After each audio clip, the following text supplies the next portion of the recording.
Fritz Weatherby's Town History is brought to you by Tanks Incorporated, building quality products for a better environment. Manufacturer of Plasteel Elutron double-walled underground storage tanks, U-Fuel above-ground fueling systems, oil water separators and water treatment equipment. Tanks Incorporated, proud sponsor of Fritz Weatherby's Town History. The Nees Companies, Massachusetts Electric, Narragansett Electric, Granite State Electric, and Nantucket Electric, delivering safe, reliable electricity to great New England towns for nearly a century. The farm families who own Cabot Creamery, makers of a full line of dairy products, most notably naturally aged Vermont cheddar cheeses, winner of every major award for taste, are pleased to sponsor Fritz Weatherby's Town History, and by a generous grant for Mr. Les Hubbard. And now, Fritz Weatherby's Town History.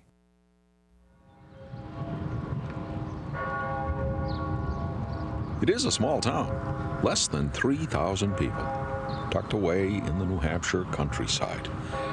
But don't be fooled. This place is full of history.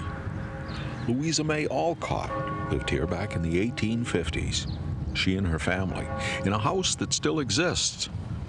And nowadays, the American filmmaker Ken Burns lives here and has his studios and offices here.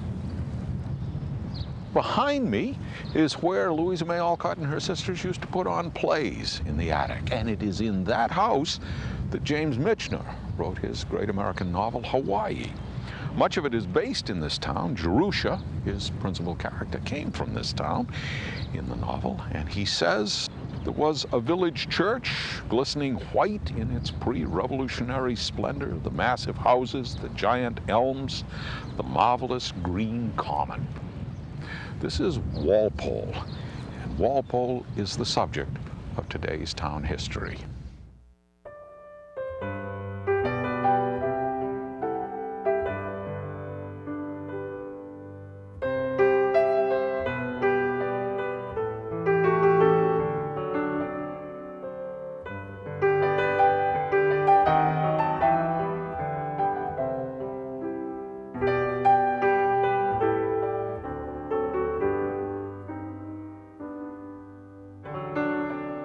America's small towns, not grand cities, but rather places tucked away in memory.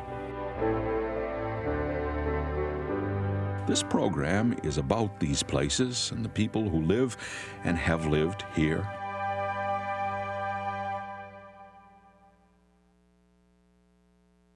Walpole is named for this man, Sir Robert Walpole, England's first Prime Minister.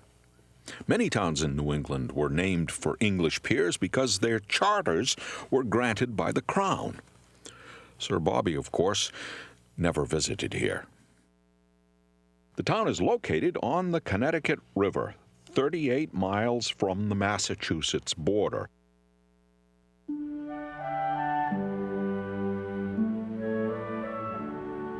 And as you probably know, rivers were the highways of the nation in those days, and this was about as far into the wilderness as you could get then. The stopping places on the river in the early days each had a fort. Walpole was the site of Fort Number 3. The Native Americans of the time came regularly to this spot. Because of the natural waterfall, it was an excellent place to catch salmon and other fish.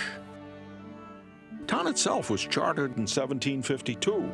That's a couple dozen years before the Revolutionary War. By the way, a guy named Ben Bellows got the original charter. He couldn't name the place Bellows because the king called it Walpole. The town across the river was, however, named after him. This is Bellows Falls, Vermont. So, as you can see, this is an historic place. Many of the buildings in this town are over 200 years old.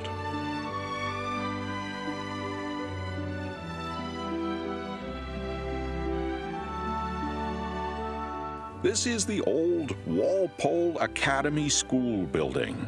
It is now the Town Historical Society. And the day we visited here, they were delivering a new acquisition, a painting. And carry it just like that. And watch out when we go through the door. Deborah Hill presented this painting to the Society. She and her husband, Howard, purchased it from a local estate sale. Looking at this painting, I realized that the life of this child was so very different in the days when that child was growing up then. Now, the subject is a child who grew up in Walpole in the 19th century, but as of the time we did this program, no one seemed to know the name of the child, nor for that matter of the painter. Our two guides this day at the Historical Society were Ginny Putnam and Merv Stevens. Ginny is the Society librarian, and Merv is the president of the organization. Isn't that fabulous, though?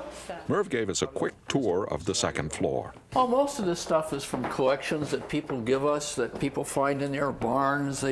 We buy them at auctions, or people come from out of town, they give us collections. This is bust of Lincoln that was found in a local barn. Oh, he's wonderful. Right. That's full size, too. Right. Oh, look here. Yeah, these sunglasses. Shades of the past. Those are the hippest sunglasses I have ever seen. Right, These Nick. are all in style now. Right, The same glasses are back. The stuff you've got on, that's really Right. old. Those are old men's glasses. I used to have those kind of glasses. They're coming back in style, I'll tell you. I don't have them anymore. Well,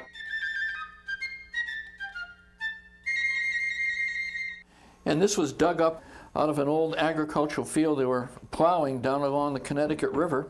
He never says a word. He always just sits there and grins at everybody as we walk by. The skull, you may notice, has a bullet hole in its top. And we are about to tell you the story.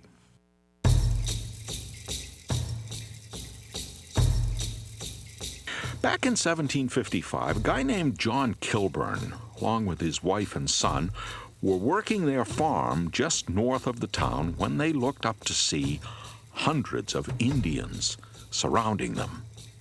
The warriors were led by a tall Native American called Philip, and John Kilburn knew Philip. You see, Philip had been to the Kilburn farm earlier that year, and John Kilburn had treated him very well. But Philip was a spy, and he had returned to kill all the settlers in the valley.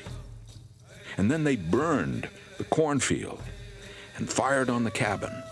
But John Kilburn fired back, and as luck would have it, killed Philip.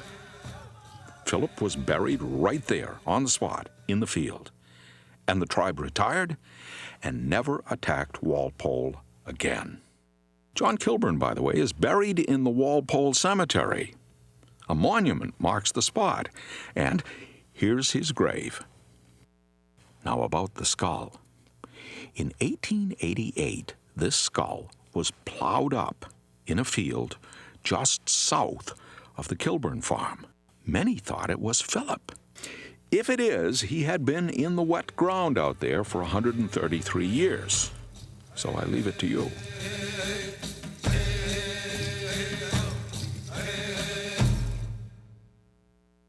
We're not beholden to Boston. We're not a commuting suburb to anywhere. We are still an isolated, simple town in which we were reflecting on the world. This is architect David Howard. He lives here in Walpole. David lectures professionally on the effect architecture has on the social environment, and one of his prime examples is the New England Village. You'll discover to your amazement that this entire village, going to its edges, is only 165 acres. And within that 165 acres, we have housing for 1,000 people. We have 4 churches, a very important part of New England. The necessity, the understanding that that there should be competition for the souls of men. This is the great evolution of New English thought. And no single thing should dominate your life. Religion shouldn't dominate, business shouldn't dominate, culture shouldn't dominate. There are all these various things that are part of life. What we're seeing within this 160 acres is a true example of a whole world, a world in which young people live in it, old people, bad people, good people, rich people, not so rich people, okay? And it's still, the extraordinary thing about Walpole, and it's worth coming and doing this and flying over and looking at it, within this 160 acres, it's still pretty much the way it was then.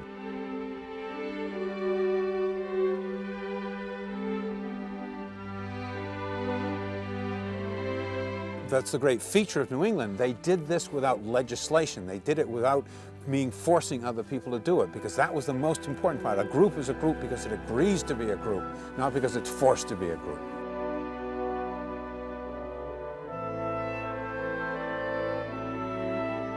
Do you mean to say that the fact that every one of these houses here on the square is painted white with dark shutters where they have shutters is not from an ordinance? This was done no because... ordinance. And the interesting thing is probably you really become suspicious if the entire town was all painted white, because I've always used it in my lectures. Every town has someone who's pink, in a sense, or yellow, and they might be pink or yellow for a generation or two, and that's a reflection of a group.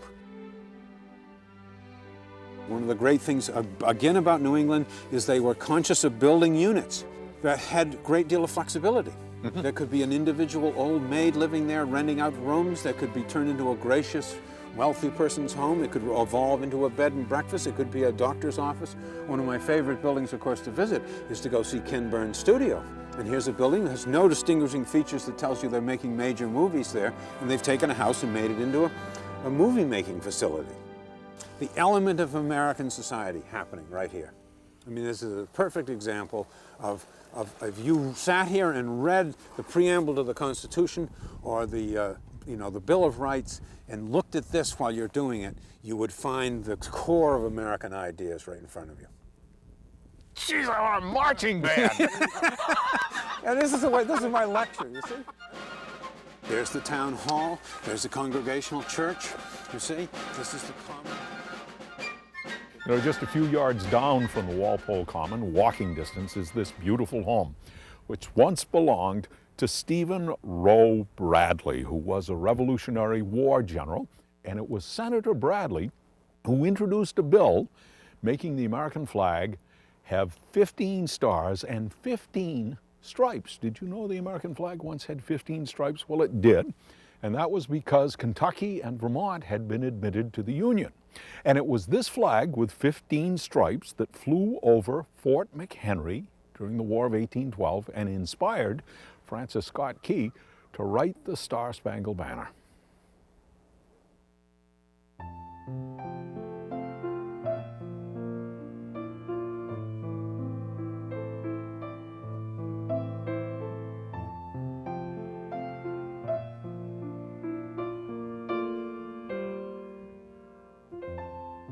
We really have a conceit, those who live in the city, that nothing really goes on in the provinces.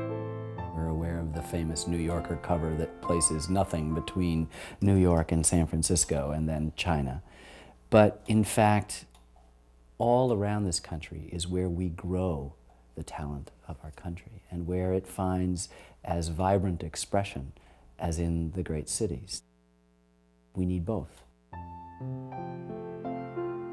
Walpole, because of its beauty, because of its situation, because of the way it was laid out, because of its history, I think it begins to attract people who are curious.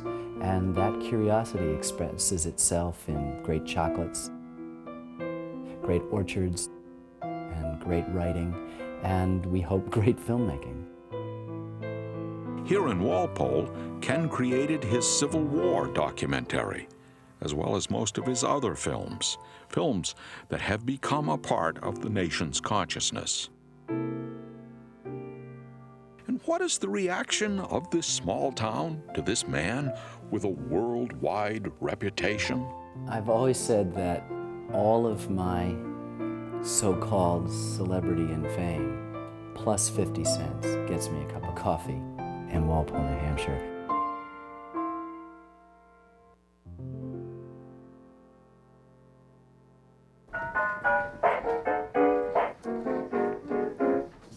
Historical Society librarian Ginny Putnam.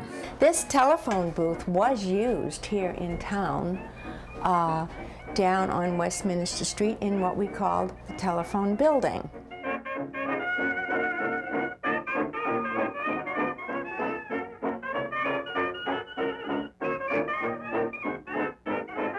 Amazing, but this switchboard was in use here in Walpole well into the 1950s. And here's an old telephone directory, and I see my husband's name in here.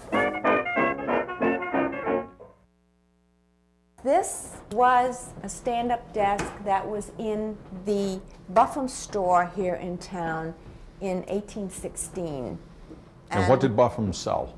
Groceries, food, and general, general products and so forth. Back in 1816, they sold everything. And a lot of the ledgers still here and in these cubby holes, I call them, were used then. This was also a repository for everything else. Now this big volume here, I can't take it out, but this was from an old Davis drugstore. It has all of the receipts, prescription forms, and everything. Wow. It's unbelievable, and it must be almost a foot thick. These are copies out of some of the ledgers.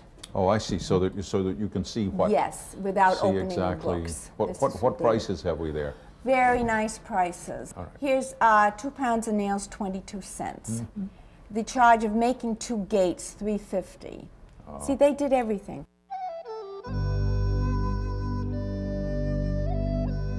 This building was built for an academy for young ladies and young gentlemen, and they went to school here. It was like a high school, almost like a finishing school. And then in 1853, it was given to the town. Was the town bigger back then? No, it wasn't. It wasn't. The one-room schoolhouses were very small.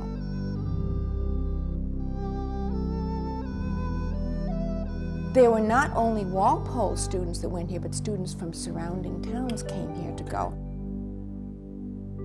And they also had some of these large homes on Prospect Hill and up and down Main Street were used as boarding homes for the school. Okay. So they did have out-of-towners come here. I don't remember from reading the different brochures how many students they had here at any one time. You weren't a student here? Oh, definitely not. That was before my time. Now, wait a minute. You said your husband was a student here. My husband was a student here. He graduated. Well, it wasn't before his time. Aren't you of an age? There is so much stuff here in the Historical Society and nowhere near enough time to see it all. But let's crowd in a few short takes with Ginny and Merv. This is Abel Bellows. Well, Abel was the grandson of the founder of Walpole, and he lived from 1776 to 1837. Table and chairs made by Holland Burt. Now, that was probably made in the middle 1800s. It's very pretty. That's very odd. I mean, yep. That's a unique Yes, design. I have never seen a back that did that. This was on top of the flagpole on the town common. This is an old water main that was dug up when they redid a street recently. Isn't that something? The water used to go through, it was hollowed out. A square piece of wood, and it was hollowed out, and they said, I wonder why it didn't rot away under the ground like that. Well, it did. Oh. This is a buggy carriage for twins. It's of Molly Bellows. And if you go upstairs into the case that has all of the cloth, we did that. You will see, and so that's the nice connection to it. I bet she aged beautifully, because that's a beautiful face. This is Molly Bellows' ball gown that her uncle brought her back from France. Whoa. And that's in the portrait. This is Dutchie Perrin. Dutchie is the Historical Society's expert on their collection of clothing and accessories. Notice how tiny the waists are. Yeah.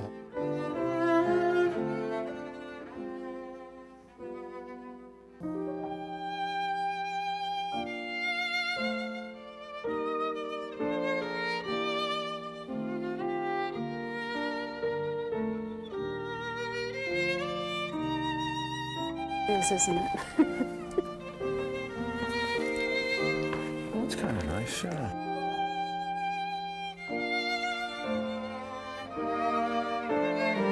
I think it's a real sunbonnet. Is that hand done? Definitely. All hand. Tucked. All hand stitched. Cotton. Yeah, and you know, that's as fresh now as it was the day it was made. There's It is. hardly a thing wrong with this little stain on the thing. Ooh, what's that? Oh, This is an ivory. That's ivory and hand carved? Is that Isn't hand that carved? beautiful? Look at that. That's not appliqué on, is it? No, not at all. That's carved. Carved tassels. It is. It's a cap. It is That's a what it's meant beaded- for. And it should Oh, you know what somewhere- it might have been as a hair cover That's yeah. for a, A snood. yeah. Want a cookie? I think I'll pass.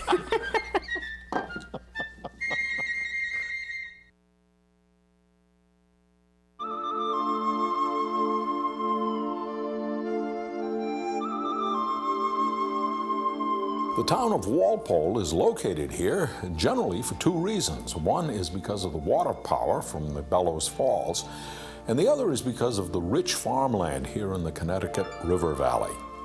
And as a matter of fact, there are still a great many working farms here in Walpole. Coming out. This is farmer Robert Graves. What time's your day start? Oh, starts at 6 o'clock in the morning and is over at 7:30 at night. We might take an hour or two during the day to rest up. How long's this farm been in your family? Ever since 1761, It's about the time the town was founded. 1752, the town was founded, right. On this plot of land here, or? On right on this land, right here. Well, always farmers. Always farmers. John Graves that came here in 1761, he was a shipbuilder in Saybrook, Connecticut. He bought this land from Colonel Bellows. Bellows had a grant from the King of England, and he owned all of Walpole at one time. Well, I see in the town history a lot of Indian raids and stuff. Did your family ever have any? Not that I've ever heard of. Uh-huh. I told a story the other night about the Indians, but it wasn't true, so I can't tell. Well, let's hear it anyhow. What is the? No, because I don't want to say that. But Walpole has got more agriculture than any other town or city in the state of New Hampshire. We got 7 dairy farms. We got the headquarters for the biggest poultry business in the country, and we got 2 farm machinery dealers. It's real difficult staying in business. The dairy farms. I mean, they've been going out of business left and right. Well, there used to be 30 years. There used to be 35 farms in town, and back in the 1960s. Now there's 7. But how much do these cows average for milking like this? We like to keep them averaging around 55 pounds. Milk is measured in pounds. Yeah. And a pound of milk is about how much? 2 pounds to the quart. That's a cow right there that gave 24 pounds, 24.6. 6, huh? How long you been doing with the automatic milking machines? I think they put the milk machines in 1942. And before that, Milk by hand. can you do that? Yep, used to be able to. Tell me how they used to get the milk to town. Way back in the early 30s and 20s and whatever, there was a milk train that always went to Boston every day, and they'd take turns, the farmers would, picking up the next farmer's milk and so on and so forth, and with the horses, and take it down to the milk train, put it on a little stand, and the train would stop there and just roll it right into the car and take it down to Boston. I can't remember that. I'm not that old, you know.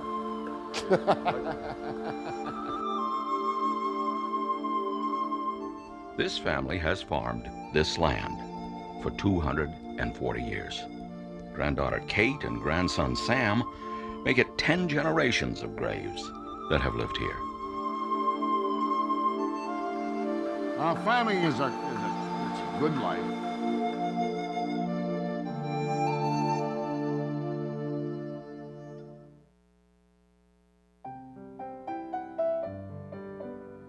Louisa May Alcott. About the time of the Civil War, the Alcotts came here to Walpole. As we noted earlier, the girls put on amateur theatricals in the attic of this building. Not as fancy as the movies might have it, just an attic.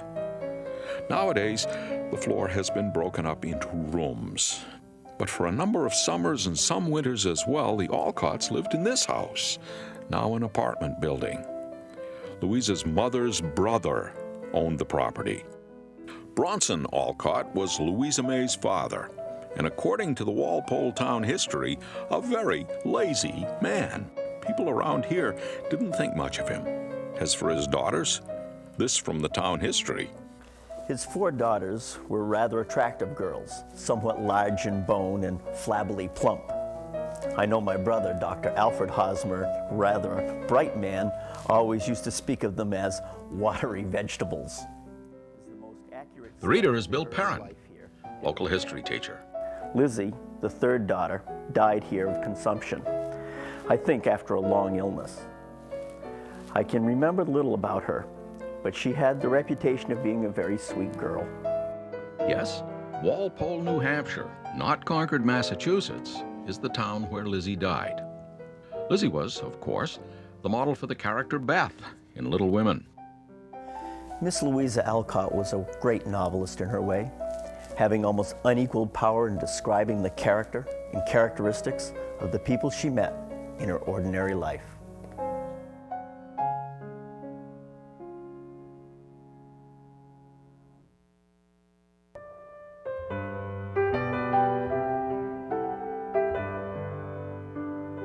Well, our show has come to its end. In these few minutes, we've had just about enough time to scratch the surface, to show you some things about the history and people of this remarkable place.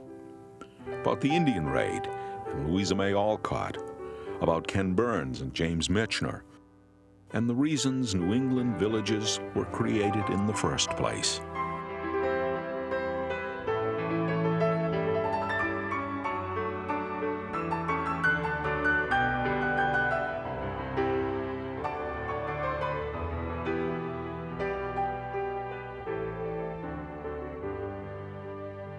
And we hope we have piqued your interest about Walpole, New Hampshire. If we've done that, well, then we've done what we started out to do. An invitation, please log on to our website. Here you'll find more information about this town history special, and you'll have a chance to give us your opinion, make suggestions for any future programs. America's future is in its dreams. America's past is in the town history.